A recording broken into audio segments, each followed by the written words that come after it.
श्री शिवाय नमस्तुभ्यम। दोस्तों, जैसा कि आप सभी लोग जानते हैं कि 11 मई 2026 दिन सोमवार को पड़ रही है ज्येष्ठ मास की कृष्ण पक्ष नवमी तिथि। और दोस्तों, ये वो पावन तिथि है जिसका ज्येष्ठ माह में बहुत ही विशेष महत्व माना गया है। पूज्य गुरु जी ने अपनी हाल ही के महाशिव पुराण की कथा में बताया है कि जब भी ज्येष्ठ माह की नवमी तिथि आती है तो इस दिन किए गए छोटे छोटे उपाय भी व्यक्ति के जीवन में बड़े बदलाव लाते हैं। खासकर अगर कोई व्यक्ति लंबे समय से दुख, दरिद्रता, कर्ज, विवाह में रुकावट, नौकरी में परेशानी या घर परिवार में अशांति से परेशान चल रहा हो तो उसे इस दिन एक विशेष उपाय अवश्य करना चाहिए। गुरु जी ने कहा है कि अगर कभी भी मौका लग जाए और ज्येष्ठ माह की नवमी तिथि आ जाए तो आप लोगों को 11 गेहूं और 3 लाल फूल वाला उपाय जरूर करना चाहिए, क्योंकि ये उपाय बहुत ही चमत्कारी माना गया है। इस उपाय को करने से महादेव और माता पार्वती दोनों की कृपा प्राप्त होती है। यह संयोग पूरे साल में सिर्फ एक बार आता है, इसलिए इस दिन इस उपाय को करने का कई गुना फल मिलता है। और इसी के साथ में गुरु जी ने अपनी कथा में बताया है कि बहुत सारे लोग ऐसे होते हैं जिनके जीवन में लगातार परेशानियां चलती रहती है। मेहनत करने के बाद भी सफलता नहीं मिलती है। धन आता है लेकिन टिकता नहीं। घर में क्लेश बना रहता है। विवाह में देरी होती है। जमीन से जुड़े काम अटक जाते हैं। ऐसे लोगों को इस उपाय को इस दिन विशेष रूप से करना चाहिए। तो दोस्तों, आज हम आपको इस 11 गेहूं और 3 लाल पुष्प वाले उपाय के बारे में बहुत अच्छे से समझाने वाले हैं। इस वीडियो को देखने के बाद यकीन मानिए आपको किसी और वीडियो को देखने की ज़रूरत नहीं पड़ेगी, क्योंकि आज हम आपको इस उपाय की पूरी विधि, समय और नियम सब कुछ विस्तार से बताने वाले हैं। तो चलिए दोस्तों, उपाय को शुरू करते हैं। देखिए, ज्येष्ठ माह की नवमी तिथि बहुत ही खास मानी गई है। कई बार बड़े बड़े पूजा पाठ और अनुष्ठान करने के बाद भी जो कार्य पूरा नहीं होता है वो इस दिन श्रद्धा और विश्वास से किए गए छोटे से उपाय से पूरा हो जाता है।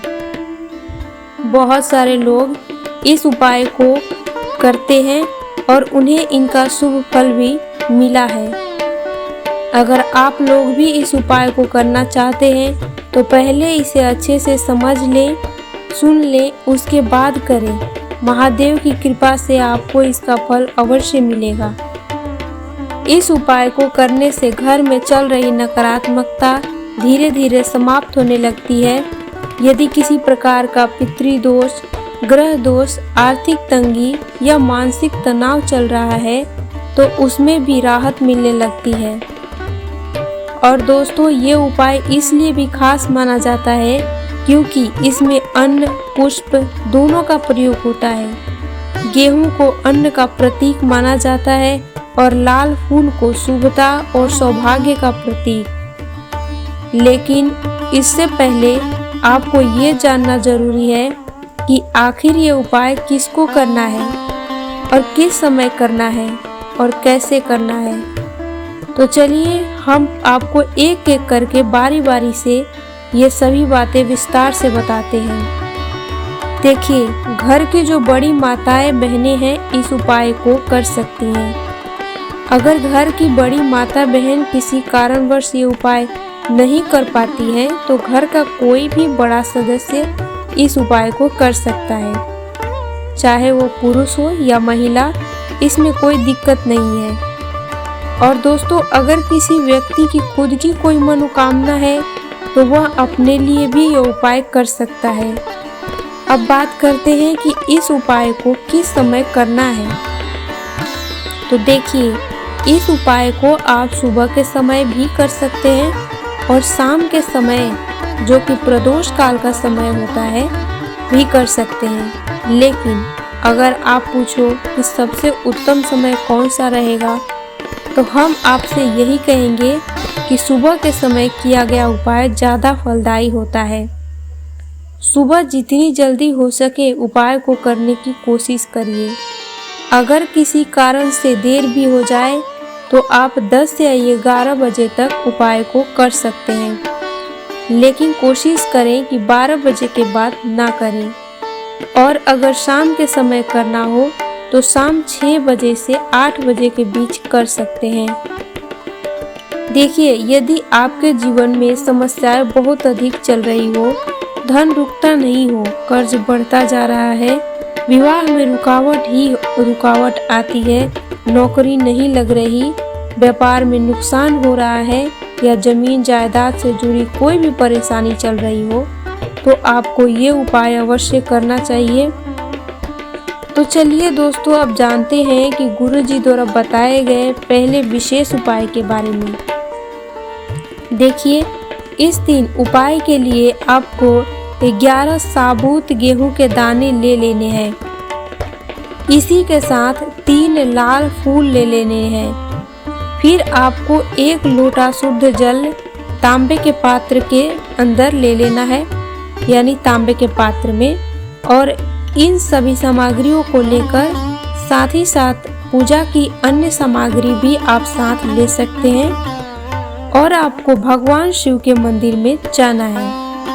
मंदिर पहुंचने के बाद जो 11 गेहूं के दाने आप लेकर आए हैं, उन्हें अपने सीधे हाथ में रख लेना है। और साथ ही सबसे पहले आप जो अन्य पूजा की सामग्री लेकर आए हैं, उनसे भगवान शिव का पूजन कीजिए। उसके बाद उपाय को प्रारंभ कीजिए।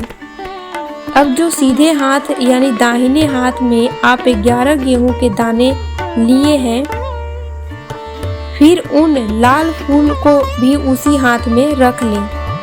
अब अपनी आंखें बंद करके महादेव से अपनी मनोकामना कहें। यदि आपके जीवन में कर्ज की समस्या चल रही हो, कर्ज मुक्ति की प्रार्थना करें। यदि विवाह में देरी हो रही हो तो विवाह के लिए प्रार्थना करें। यदि नौकरी या व्यापार में परेशानी चल रही हो तो सफलता के लिए प्रार्थना करें। इसके बाद आपको 11 गेहूं और 3 लाल फूल शिवलिंग पर अर्पित कर देने हैं। और जो भी जल लेकर आए हैं उसे धीरे धीरे शिवलिंग पर अर्पित कर दें। जल अर्पित करते समय लगातार श्री शिवाय नमस्तुभ्यं मंत्र का या संभव हो तो ओम नमः शिवाय मंत्र का जाप करें। पूज्य गुरुजी ने बताया है कि इस दिन उपाय को सच्चे मन से करने पर व्यक्ति के जीवन में चल रही बड़ी से बड़ी समस्या भी धीरे धीरे समाप्त होने लगती है। अब दोस्तों जानते हैं दूसरे विशेष उपाय के बारे में।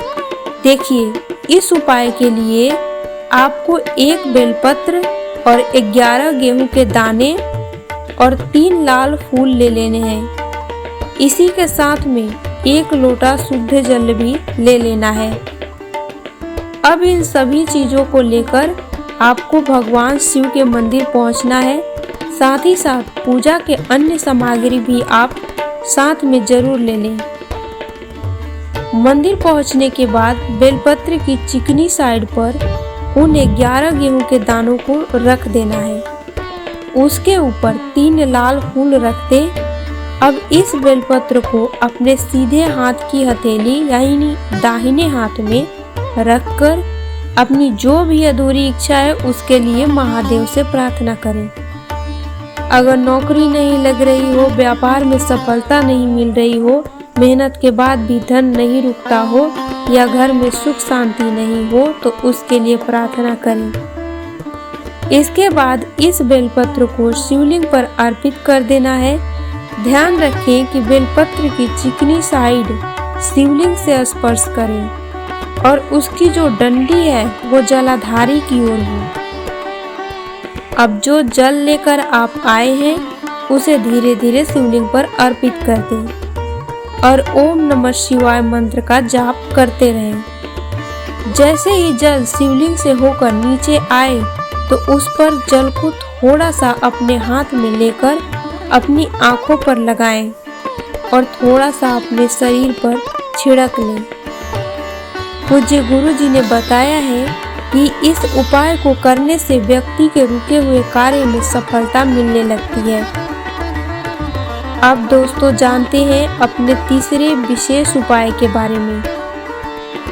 देखिए, इस उपाय के लिए आपको 11 गेहूं के दाने, 3 लाल फूल और 1 लोटा शुद्ध जल लेना है।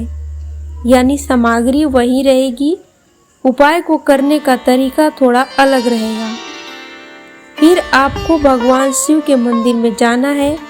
मंदिर पहुंचने के बाद सबसे पहले महादेव के सामने बैठकर अपनी मनोकामना कहना है।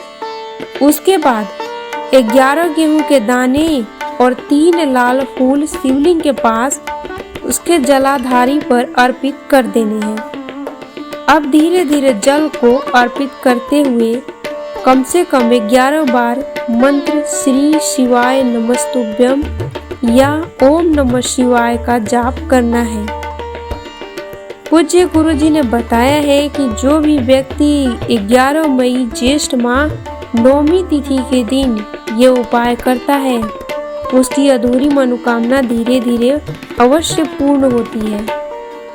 घर में सुख शांति आती है, आर्थिक स्थिति मजबूत होने लगती है और जीवन में सकारात्मक बदलाव दिखाई देने लगते हैं।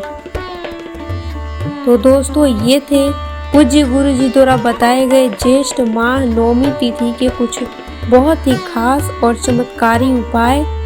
अगर आपको जानकारी अच्छी लगी हो तो वीडियो को एक लाइक जरूर करिएगा।